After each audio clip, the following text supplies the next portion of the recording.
explain. And then there is a file. Imran Khan called for peaceful protest. And then after this there's a file which we'll also share with you.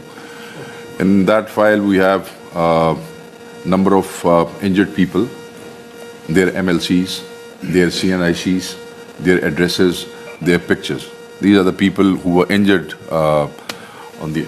So please start with the. If you allow, we'll start. Imran Khan called for peaceful protest on November 24 on 3-point agenda. That is, the 26th constitutional amendments abolition, the restoration of the constitution's mandate, the release of political prisoners. Before the protest, a curfew-like situation was created in the country.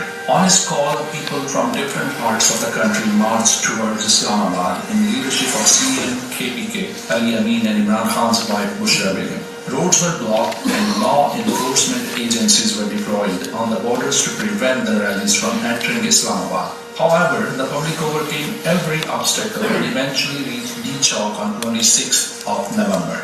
The Interior Minister threatened to open live ammunition on unarmed demonstrators using their right to protest. हमारे लिए अभी भी rangers के पास कितना देर लगती है कि हम वहाँ पे 5 मिनट फायरिंग हो रही है तो उसके बाद वो बंदा नजर नहीं आएगा.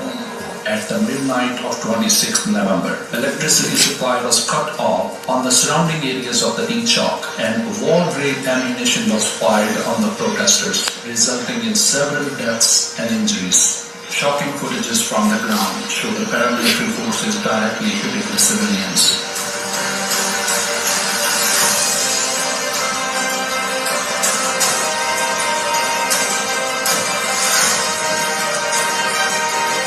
Senior Pakistani journalist Hamid Meen testified in live ammunition.